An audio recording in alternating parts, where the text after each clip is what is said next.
12. Camp Lawrence. Illustration, Beth was postmistress. Beth was postmistress, for, being most at home, she could attend to it regularly, and dearly liked the daily task of unlocking the little door and distributing the mail. One July day she came in with her hands full and went about the house leaving letters and parcels like the penny post. "Here's your posy, Mother. Laurie never forgets that," she said, putting the fresh nosegay in the vase that stood in Marmie's corner, and was kept supplied by the affectionate boy.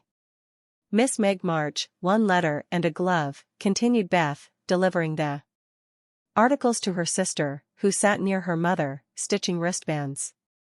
"Why, I left a pair over there, and here is only one," said Meg, looking at the gray cotton glove. "Didn't you drop the other in the garden?" "No, I'm sure I didn't, for there was only one in the office. I hate to have odd gloves." "Never mind, the other may be found. My letter is only a translation of the German song I wanted. I think Mr. Brooke did it, for this isn't Laurie's writing."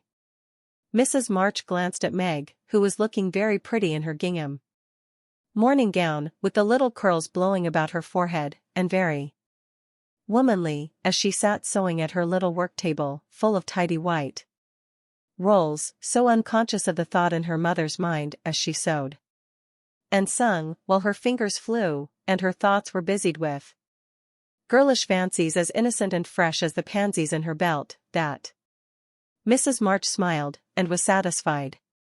2 letters for Dr. Joe, a book, and a funny old hat, which covered the whole post office, stuck outside, said Beth, laughing, as she went into the study, where Joe sat writing.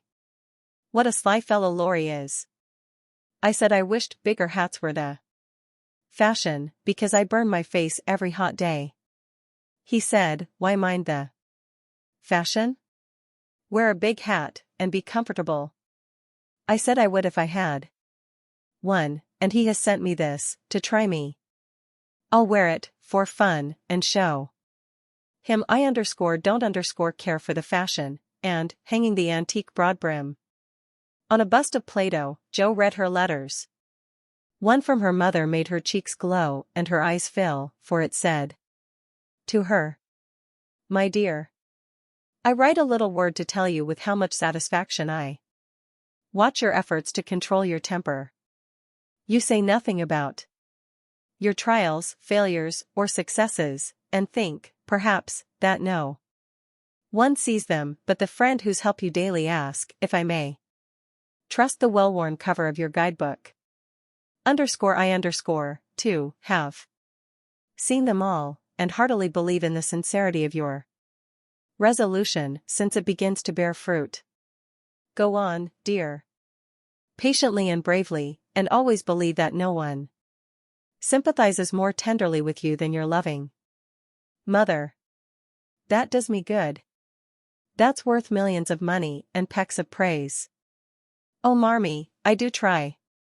I will keep on trying, and not get tired, since I have you to help me."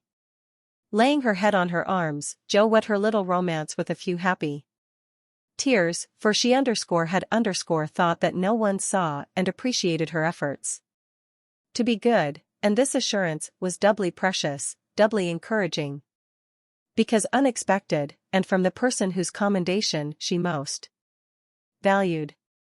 Feeling stronger than ever to meet and subdue her Apollyon, she pinned the note inside her frock, as a shield and a reminder lest she be taken unaware, and proceeded to open her other letter, quite ready for either good or bad news.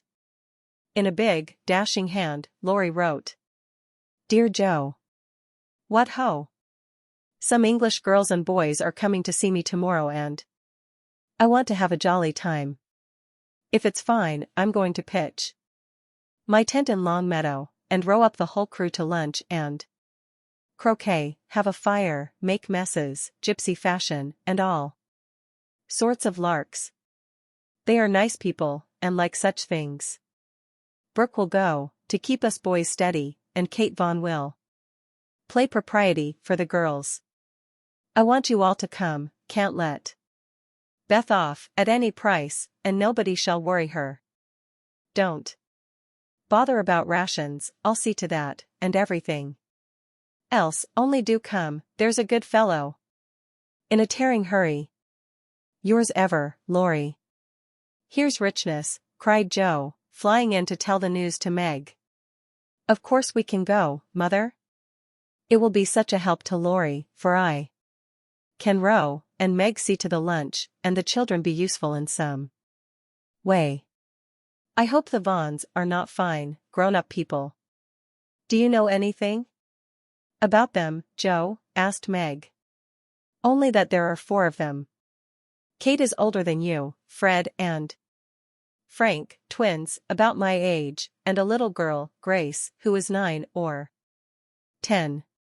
Laurie knew them abroad, and liked the boys, I fancied, from the way he primed up his mouth in speaking of her, that he didn't admire Kate much. I'm so glad my French print is clean, it's just the thing, and so becoming, observed Meg complacently. Have you anything decent, Joe? Scarlet and grey boating suit, good enough for me. I shall row and tramp about, so I don't want any starch to think of. You'll come, Bethy? If you won't let any of the boys talk to me. Not a boy. I like to please Laurie, and I'm not afraid of Mr. Brooke, he is so kind, but I don't want to play, or sing, or say anything. I'll work hard, and not trouble anyone, and you'll take care of me, Joe, so I'll go. That's my good girl, you do try to fight off your shyness, and I love you for it.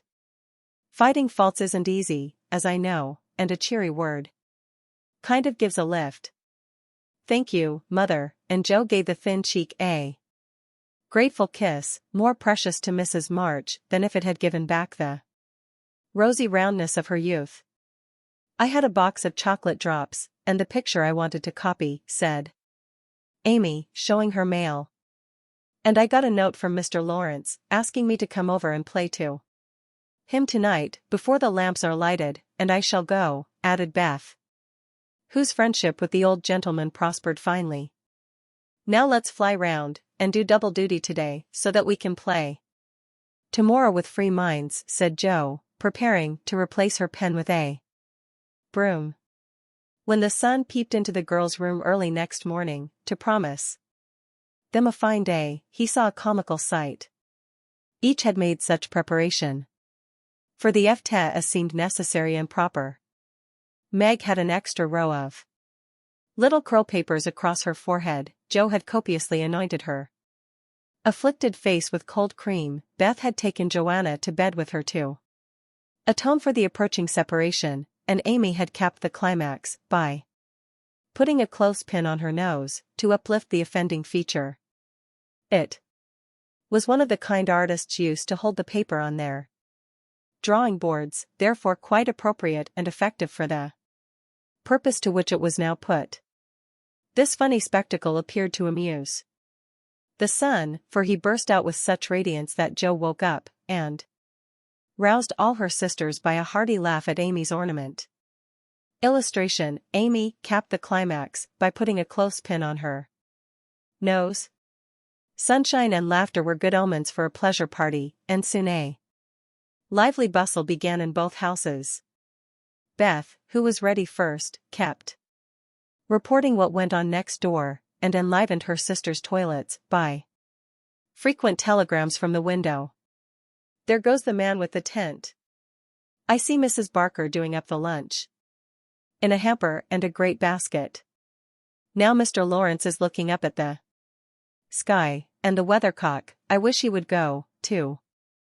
There's Laurie, looking like a sailor, nice boy. Oh, mercy me. Here's a carriage full of people, a tall lady, a little girl, and 2 dreadful boys. One is lame, poor thing, he's got a crutch. Laurie didn't tell us that. Be quick, girls. It's getting late. Why, there is Ned Moffat, I do declare. Look, Meg, isn't that the man who bowed to you one day, when we were shopping? So it is. How queer that he should come. I thought he was at the mountains. There is Sally, I'm glad she got back in time. Am I all right, Joe? Cried Meg, in a flutter. A regular daisy. Hold up your dress and put your hat straight, it looks sentimental tip that way, and will fly off at the first puff. Now. Then, come on. Oh Joe, you are not going to wear that awful hat? It's too absurd. You shall not make a guy of yourself, remonstrated Meg, as Joe tied down with a red ribbon the broad-brimmed, old-fashioned leghorn Laurie had sent for a joke. I just will, though, for it's capital, so shady, light, and big. It will make fun, and I don't mind being a guy if I'm comfortable with that. Joe marched straight away, and the rest followed, a bright little band of sisters, all looking their best, in summer suits, with happy faces under the jaunty hat brims. Laurie ran to meet and present them to his friends in the most cordial manner. The lawn was the reception room, and for several minutes a lively scene was enacted there. Meg was grateful to see that Miss Kate, though 20, was dressed with a simplicity which American girls would do well to imitate, and she was much flattered by Mr. Ned's assurances that he came especially to see her. Joe understood why Laurie primed up his mouth when speaking of Kate, for that young lady had a stand-off don't-touch-me air, which contrasted strongly with the free and easy demeanor of the other girls. Beth took an observation of the new boys, and decided that the lame one was not dreadful, but gentle and feeble, and she would be kind to him on that account. Amy found Grace a well-mannered, merry little person, and after staring dumbly at one another for a few minutes, they suddenly became very good friends. Tents, lunch, and croquet utensils having been sent on beforehand, the party was soon embarked, and the two boats pushed off together, leaving Mr. Lawrence waving his hat on the shore. Laurie and Joe rowed one boat, Mr. Brooke and Ned the other, while Fred Vaughn, the riotous twin, did his best to upset both by paddling about in a wherry like a disturbed waterbug.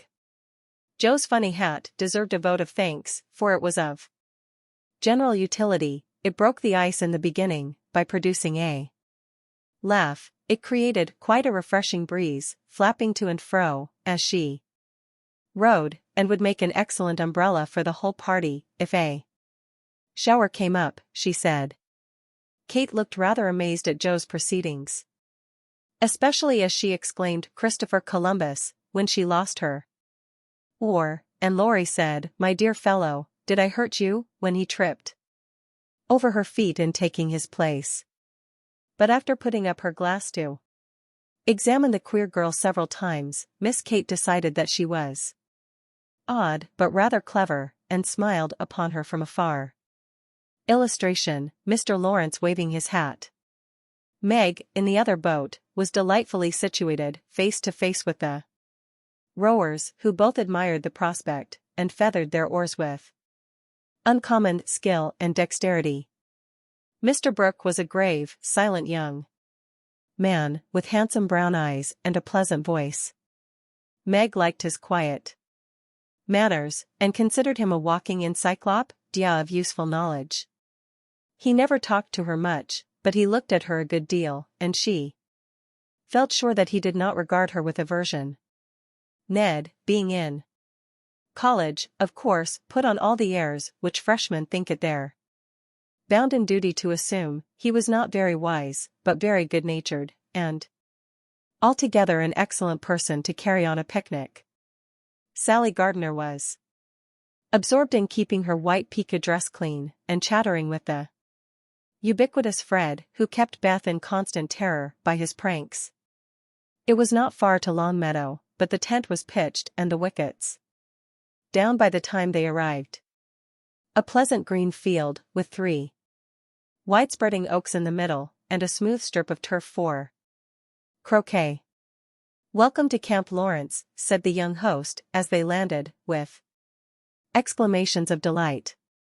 "Brooke is Commander-in-Chief, I am Commissary General, the other fellows are staff officers, and you, ladies, are company. The tent is for your especial benefit, and that oak is your drawing room, this is the mess room, and the third is the camp kitchen. Now, let's have a game before it gets hot, and then we'll see about dinner." Frank, Beth, Amy, and Grace sat down to watch the game played by the other 8. Mr. Brooke chose Meg, Kate, and Fred. Laurie took Sally, Joe, and Ned. The Englishers played well, but the Americans played better, and contested every inch of the ground as strongly as if the spirit of '76 inspired them. Joe and Fred had several skirmishes, and once narrowly escaped high words. Joe was through the last wicket, and had missed the stroke, which failure ruffled her a good deal. Fred was close behind her, and his turn came before hers. He gave a stroke, his ball hit the wicket, and stopped an inch on the wrong side. No one was very near, and running up to examine, he gave it a sly nudge with his toe, which put it just an inch on the right side. "I'm through. Now, Miss Joe, I'll settle you, and get in first," cried the young gentleman, swinging his mallet for another blow. Illustration, "Now, Miss Joe, I'll settle you." "You pushed it, I saw you, it's my turn now," said Joe sharply. "Upon my word, I didn't move it, it rolled a bit, perhaps, but that is allowed, so stand off, please, and let me have a go at the stake."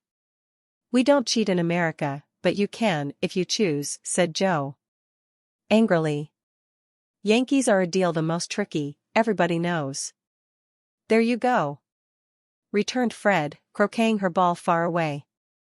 Joe opened her lips to say something rude, but checked herself in time, colored up to her forehead, and stood a minute, hammering down a wicket with all her might, while Fred hit the stake, and declared himself out. With much exultation, she went off to get her ball, and was a long time finding it among the bushes, but she came back, looking cool and quiet, and waited her turn patiently. It took several strokes to regain the place she had lost, and, when she got there, the other side had nearly won, for Kate's ball was the last but one, and lay near the stake. "By George, it's all up with us. Goodbye, Kate. Miss Joe owes me one, so." "You are finished," cried Fred excitedly, as they all drew near to see the finish. "Yankees have a trick of being generous to their enemies," said Joe, with a look that made the lad redden, especially when they beat them, she added, as, leaving Kate's ball untouched, she won the game by a clever stroke. Laurie threw up his hat, then remembered that it wouldn't do to exult over the defeat of his guests, and stopped in the middle of a cheer to whisper to his friend, "Good for you, Joe. He did cheat, I saw him, we can't tell him so, but he won't do it again, take my word for it." Meg drew her aside, under pretense of pinning up a loose braid, and said approvingly, "It was dreadfully provoking, but you kept your temper, and I'm so glad."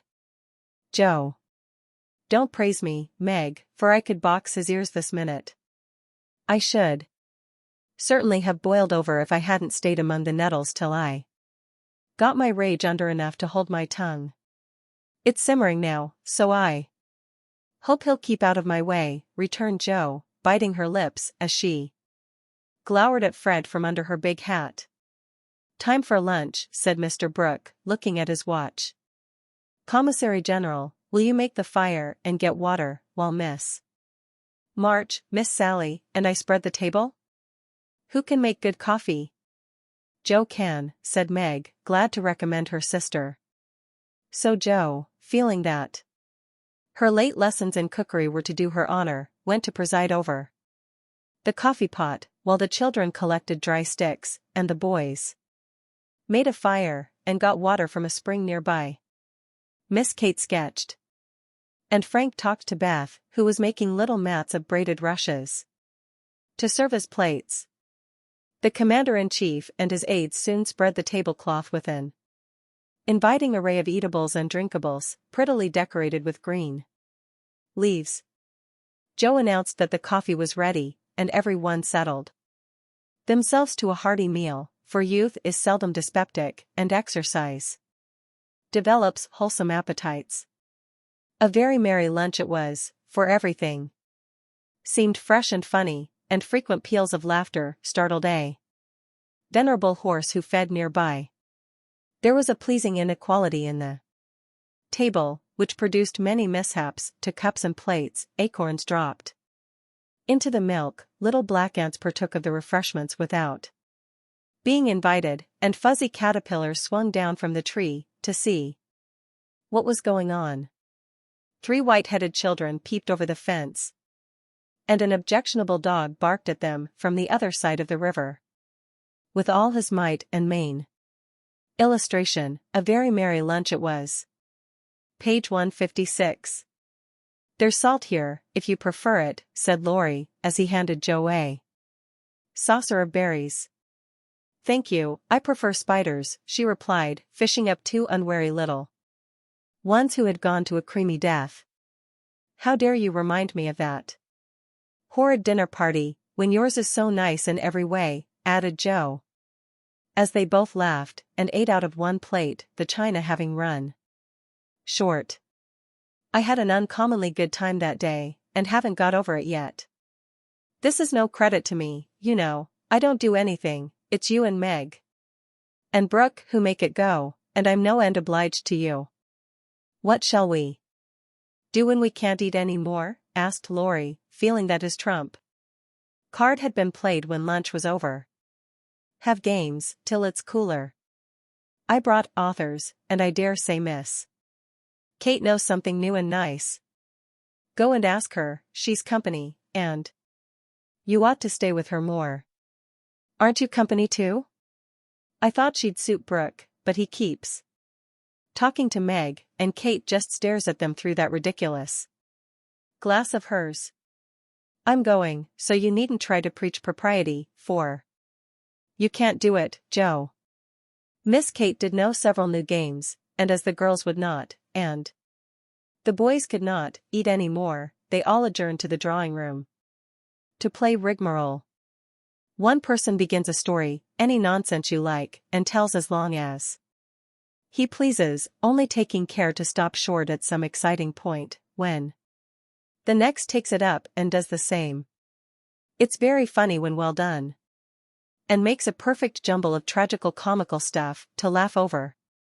Please start it, Mr. Brooke, said Kate, with a commanding air, which surprised Meg, who treated the tutor with as much respect as any other gentleman. Lying on the grass at the feet of the 2 young ladies, Mr. Brooke obediently began the story, with the handsome brown eyes steadily fixed upon the sunshiny river. Once on a time, a knight went out into the world to seek his fortune, for he had nothing but his sword and his shield. He travelled a long while, nearly 28 years, and had a hard time of it, till he came to the palace of a good old king, who had offered a reward to any one who would tame and train a fine but unbroken colt, of which he was very fond. The knight agreed to try, and got on slowly but surely, for the colt was a gallant fellow, and soon learned to love his new master, though he was freakish and wild. Every day, when he gave his lessons to this pet of the king's, the knight rode him through the city, and, as he rode, he looked everywhere for a certain beautiful face, which he had seen many times in his dreams, but never found. One day, as he went prancing down a quiet street, he saw at the window of a ruinous castle the lovely face. He was delighted, inquired who lived in this old castle, and was told that several captive princesses were kept there by a spell, and spun all day to lay up money to buy their liberty. The knight wished intensely that he could free them, but he was poor, and could only go by each day, watching for the sweet face, and longing to see it out in the sunshine. At last, he resolved to get into the castle and ask how he could help them. He went and knocked, the great door flew open, and he beheld. Illustration: he went prancing down a quiet street. A ravishingly lovely lady, who exclaimed, with a cry of rapture, At last! At last, continued Kate, who had read French novels, and admired the style. "'Tis she," cried Count Gustav, and fell at her feet in an ecstasy of joy. "Oh, rise," she said, extending a hand of marble. "Fairness. Never. Till you tell me how I may rescue you," swore the knight, still kneeling. "Alas, my cruel fate condemns me to remain here till my tyrant is destroyed." "Where is the villain?" "In the Mauve Salon. Go, brave heart, and save me from despair." "I obey, and return victorious or dead." With these thrilling words he rushed away, and, flinging open the door of the Mauve Salon, was about to enter, when he received. Illustration: "Oh, rise," she said. A stunning blow from the big Greek lexicon, which an old fellow in a black gown fired at him, said Ned. Instantly Sir What's-his-name recovered himself, pitched the tyrant out of the window, and turned to join the lady, victorious, but with a bump on his brow, found the door locked, tore up the curtains, made a rope ladder, got halfway down when the ladder broke, and he went head first into the moat, 60 feet below. Could swim like a duck, paddled round the castle till he came to a little door guarded by two stout fellows, knocked their heads together till they cracked like a couple of nuts, then, by a trifling exertion of his prodigious strength, he smashed in the door, went up a pair of stone steps covered with dust a foot thick, toads as big as your fist, and spiders that would frighten you into hysterics, Miss March. At the top of these steps he came plump upon a sight that took his breath away and chilled his blood. Illustration: a stunning blow from the big Greek lexicon. A tall figure, all in white with a veil over its face and a lamp in its wasted hand, went on Meg. It beckoned, gliding noiselessly before him. Down a corridor as dark and cold as any tomb.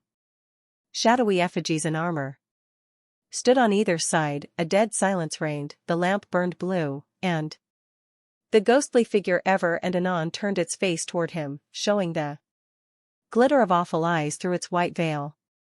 They reached a curtained door, behind which sounded lovely music. He sprang forward to enter, but the spectre plucked him back, and waved threateningly before him. "A snuff-box," said Joe, in a sepulchral tone which convulsed the audience. "Thankee," said the knight politely, as he took a pinch, and sneezed 7 times so violently that his head fell off. "Ha! Ha!" laughed the ghost, and having peeped through the keyhole at the princess's spinning away for dear life, the evil spirit picked up her victim and put him in a large tin box, where there were 11 other knights packed together without their heads, like sardines, who all rose and began to. Illustration: he sneezed. Dance a hornpipe, cut and Fred, as Joe paused for breath, and, as they danced, the rubbishy old castle turned to a man-of-war in full sail. Up with the jib, reef the topsail halyards, helm hard a-lee, and manned the guns, roared the captain, as a Portuguese pirate hove in sight, with a flag black as ink flying from her foremast. "Go in and win, my hearties," says the captain, and a tremendous fight begun. "Of course the British beat, they always do." "No, they don't," cried Joe, aside.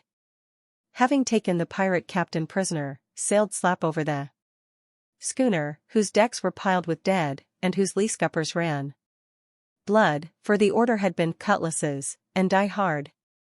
"Boatswain's mate, take a bite of the flying jib sheet," and start this villain if he don't.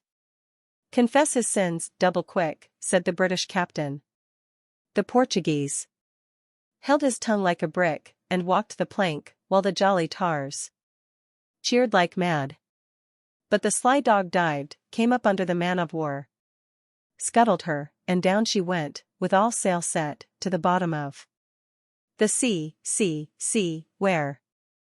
Illustration, the Portuguese walked the plank. Oh, gracious! What underscore shall underscore I say, cried Sally, as Fred ended his rigmarole, in which he had jumbled together, pell-mell, nautical phrases and facts, out of one of his favorite books. Well, they went to the bottom, and a nice mermaid welcomed them, but was much grieved on finding the box of headless knights, and kindly pickled them in brine, hoping to discover the mystery about them, for, being a woman, she was curious. By and by a diver came down, and the mermaid said, I'll give you this box of pearls if you can take it up, for she wanted to restore the poor things to life, and couldn't raise the heavy load herself. So the diver hoisted it up, and was much disappointed, on opening it, to find no pearls. He left it in a great lonely field, where it was found by a little goose girl, who kept 100 fat geese in the field, said Amy, when Sally's invention gave out. The little girl was sorry for them, and asked an old woman what she should do to help them. Your geese will tell you, they know everything, said the old woman. So she asked what she should use for new heads, since the old ones were lost. And all the geese opened their 100 mouths and screamed. Cabbages, continued Laurie promptly. Just the thing, said the girl, and ran to get 12 fine ones from her garden. She put them on. The knights revived at once, thanked her, and went on their way, rejoicing, never knowing the difference, for there were so many other heads like them in the world that no one thought anything of it. The knight in whom I'm interested went back to find the pretty face, and learned that the princesses had spun themselves free, and all gone to be married, but one. He was in a great state of mind at that, and mounting the colt, who stood by him through thick and thin, rushed to the castle to see which was left. Peeping over the hedge, he saw the queen of his affections picking flowers in her garden. Will you give me a rose? Said he. You must come and get it. I can't come to you, it isn't proper, said she, as sweet as honey. He tried to climb over the hedge, but it seemed to grow higher and higher. Then he tried to push through, but it grew thicker and thicker, and he was in despair. So he patiently broke twig after twig, till he had made a little hole, through which he peeped, saying imploringly, Let me in. Let me in. But the pretty princess did not seem to understand, for she picked her roses quietly and left him to fight his way in. Whether he did or not, Frank will tell you. Illustration, will you give me a rose? I can't, I'm not playing, I never do, said Frank, dismayed at the sentimental predicament out of which he was to rescue the absurd couple. Beth had disappeared behind Joe, and Grace was asleep. So the poor knight is to be left sticking in the hedge, is he? Asked Mr. Brooke, still watching the river, and playing with the wild rose in his buttonhole. I guess the princess gave him a posy, and opened the gate, after a while, said Laurie, smiling to himself, as he threw acorns at his tutor. What a piece of nonsense we have made. With practice we might do something quite clever. Do you know Truth? Asked Sally, after they had laughed over their story. I hope so, said Meg soberly. The game, I mean? What is it? Said Fred. Why, you pile up your hands, choose a number, and draw out in turn, and the person who draws at the number has to answer truly any questions put by the rest. It's great fun. Let's try it, said Joe, who liked new experiments. Miss Kate and Mr. Brooke, Meg, and Ned declined, but Fred, Sally, Joe, and Laurie piled on Drew, and the lot fell to Laurie. "Who are your heroes?" asked Joe. "Grandfather and Napoleon." "Which lady here do you think prettiest?" said Sally. "Margaret." "Which do you like best?" from Fred. "Joe, of course." "What silly questions you ask," and Joe gave a disdainful shrug as the rest laughed at Laurie's matter-of-fact tone. "Try again, truth isn't a bad game," said Fred. "It's a very good one for you," retorted Joe, in a low voice. Her turn came next. "What is your greatest fault?" asked Fred, by way of testing in her the virtue he lacked himself. "A quick temper." "What do you most wish for?" said Laurie. "A pair of bootlacings," returned Joe, guessing and defeating his purpose. "Not a true answer, you must say what you really do want most." "Genius, don't you wish you could give it to me, Laurie?" and she slyly smiled in his disappointed face. "What virtues do you most admire in a man?" asked Sally. "Courage and honesty." "Now my turn," said Fred, as his hand came last. "Let's give it to him," whispered Laurie to Joe, who nodded, and asked at once. "Didn't you cheat at croquet?" "Well, yes, a little bit." "Good." "Didn't you take your story out of the Sea Lion?" said Laurie. "Rather." "Don't you think the English nation perfect in every respect?" asked Sally. "I should be ashamed of myself if I didn't. He's a true John Bull." "Now, Miss Sally, you shall have a chance." Without waiting to draw, "I'll harrow up your feelings first, by asking if you don't think you are something of a flirt," said Laurie, as Joe nodded to Fred, as a sign that peace was declared. "You impertinent boy." "Of course I'm not," exclaimed Sally, with an air that proved the contrary. "What do you hate most?" asked Fred. "Spiders and rice pudding." "What do you like best?" asked Joe. "Dancing and French gloves." "Well, I think truth is a very silly play, let's have a sensible game of authors, to refresh our minds," proposed Joe. Ned, Frank, and the little girls joined in this, and, while it went on, the three elders sat apart, talking. Miss Kate took out her sketch again, and Margaret watched her, while Mr. Brooke lay on the grass, with a book, which he did not read. "How beautifully you do it." "I wish I could draw," said Meg, with mingled admiration and regret in her voice. "Why don't you learn?" "I should think you had taste and talent for it," replied Miss Kate graciously. "I haven't time. Your mamma prefers other accomplishments, I fancy." "So did mine, but I proved to her that I had talent, by taking a few lessons privately, and then she was quite willing I should go on." "Can't you do the same with your governess?" "I have none." "I forgot, young ladies in America go to school more than with us." "Very fine schools they are, too, Papa says." "You go to a private one, I suppose?" "I don't go at all, I am a governess myself." "Oh, indeed," said Miss Kate, but she might as well have said, "Dear me." How dreadful, for her tone implied it, and something in her face made Meg color, and wish she had not been so frank. Mr. Brooke looked up, and said quickly, "Young ladies in America love independence as much as their ancestors did, and are admired and respected for supporting themselves." "Oh, yes, of course it's very nice and proper in them to do so. We have many most respectable and worthy young women, who do the same and are employed by the nobility, because, being the daughters of gentlemen, they are both well-bred and accomplished, you know," said Miss Kate, in a patronizing tone that hurt Meg's pride, and made her work seem not only more distasteful, but degrading. "Did the German song suit, Miss March?" inquired Mr. Brooke, breaking in awkward pause. "Oh, yes.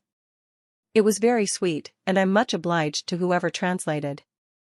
It for me, and Meg's downcast face brightened as she spoke.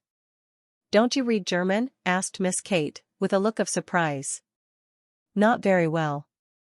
My father, who taught me, is away, and I don't get on very fast alone, for I've no one to correct my pronunciation. Try a little now. Here is Schiller's Mary Stuart, and a tutor who loves to teach, and Mr. Brooke laid his book on her lap, with an inviting smile. It's so hard I'm afraid to try, said Meg, grateful, but bashful in the presence of the accomplished young lady beside her. I'll read a bit to encourage you, and Miss Kate read one of the most beautiful passages, in a perfectly correct, but perfectly expressionless manner. Mr. Brooke made no comment as she returned the book to Meg, who said innocently, I thought it was poetry. Some of it is. Try this passage. There was a queer smile about Mr. Brooke's mouth as he opened at Poor Mary's Lament.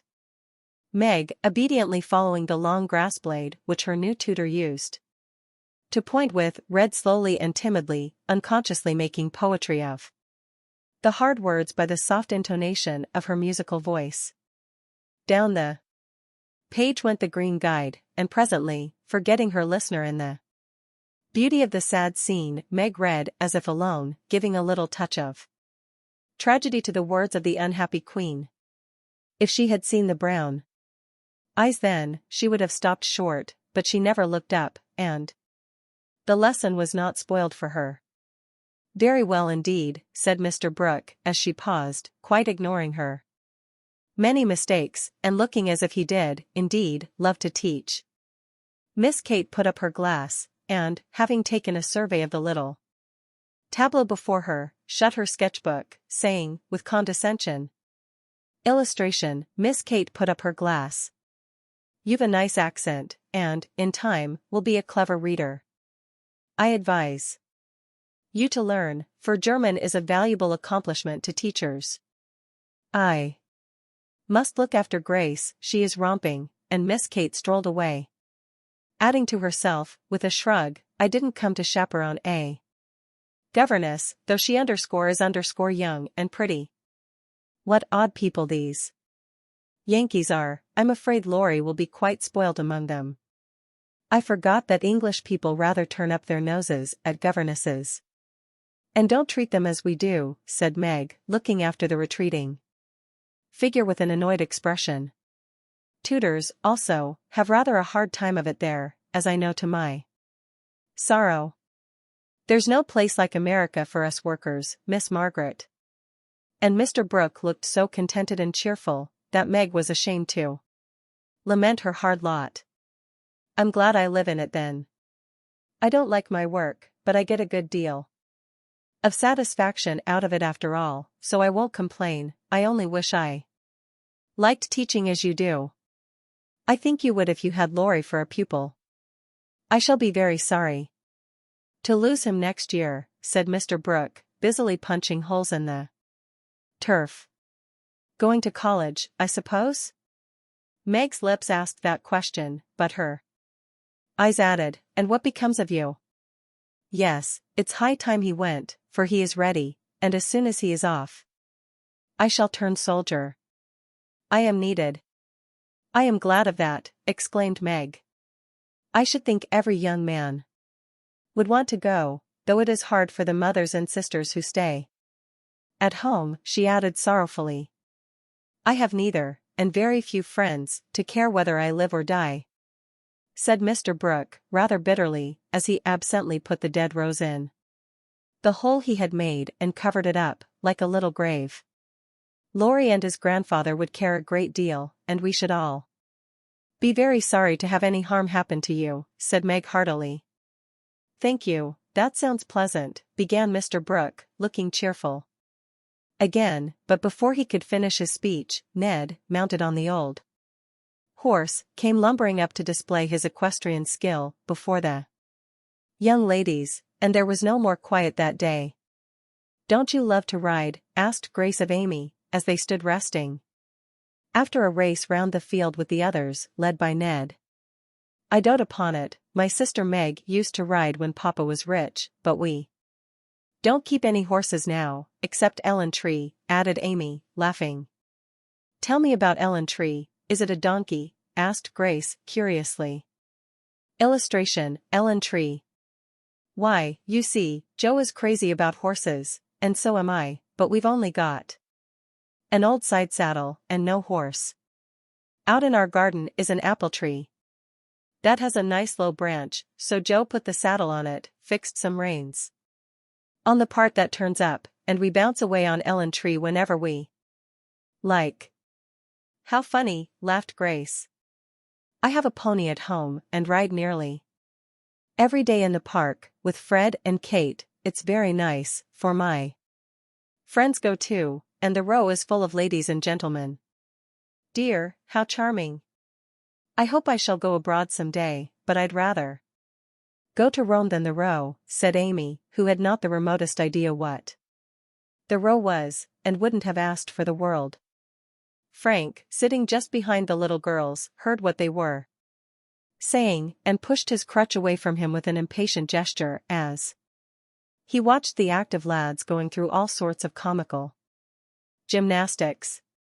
Beth, who was collecting the scattered author cards, looked up and said, in her shy yet friendly way, "I'm afraid you are tired. Can I do anything for you?" "Talk to me, please, it's dull, sitting by myself," answered Frank, who had evidently been used to being made much of at home. If he had asked her to deliver a Latin oration, it would not have seemed a more impossible task to bashful Beth, but there was no place to run to, no Joe to hide behind now, and the poor boy looked so wistfully at her that she bravely resolved to try. "What do you like to talk about?" she asked, fumbling over the cards and dropping half as she tried to tie them up. "Well, I like to hear about cricket and boating and hunting," said Frank, who had not yet learned to suit his amusements to his strength. "My heart. What shall I do?" "I don't know anything about them," thought Beth, and, forgetting the boy's misfortune in her flurry, she said, hoping to make him talk, "I never saw any hunting, but I suppose you know all about it."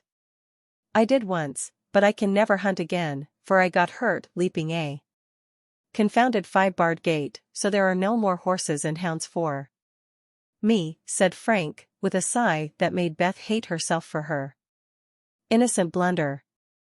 "Your deer are much prettier than our ugly buffaloes," she said, turning to the prairies for help, and feeling glad that she had read one of the boys' books in which Joe delighted.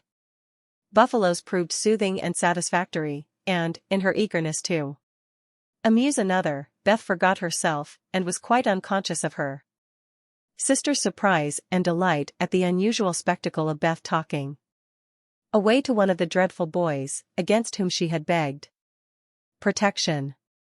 "Bless her heart. She pities him, so she is good to him," said Joe, beaming at her from the croquet ground. "I always said she was a little saint," added Meg, as if there could be no further doubt of it. "I haven't heard Frank laugh so much for ever so long," said Grace to Amy, as they sat discussing dolls, and making tea sets out of the acorn cups. "My sister Beth is a very fastidious girl, when she likes to be," said Amy, well pleased at Beth's success. She meant fascinating, but as Grace didn't know the exact meaning of either word, fastidious sounded well, and made a good impression. An impromptu circus, fox and geese, and an amicable game of croquet finished the afternoon. At sunset, the tent was struck, hampers packed, wickets pulled up, boats loaded, and the whole party floated down the river, singing at the tops of their voices. Ned, getting sentimental, warbled a serenade with the pensive refrain, "Alone, alone, ah, woe, alone." And at the lines, "We each are young, we each have a heart. Oh, why should we stand thus coldly apart?" He looked at Meg with such a lackadaisical expression that she laughed outright and spoilt his song. "How can you be so cruel to me?" he whispered, under cover of a lively chorus. You've kept close to that starched-up Englishwoman all day, and now you snub me. I didn't mean to, but you looked so funny I really couldn't help it, replied Meg, passing over the first part of his reproach, for it was quite true that she had shunned him, remembering the Moffat party and the talk after it. Ned was offended, and turned to Sally for consolation, saying to her rather pettishly, there isn't a bit of flirt in that girl, is there? Not a particle, but she's a dear, returned Sally, defending her friend even while confessing her shortcomings.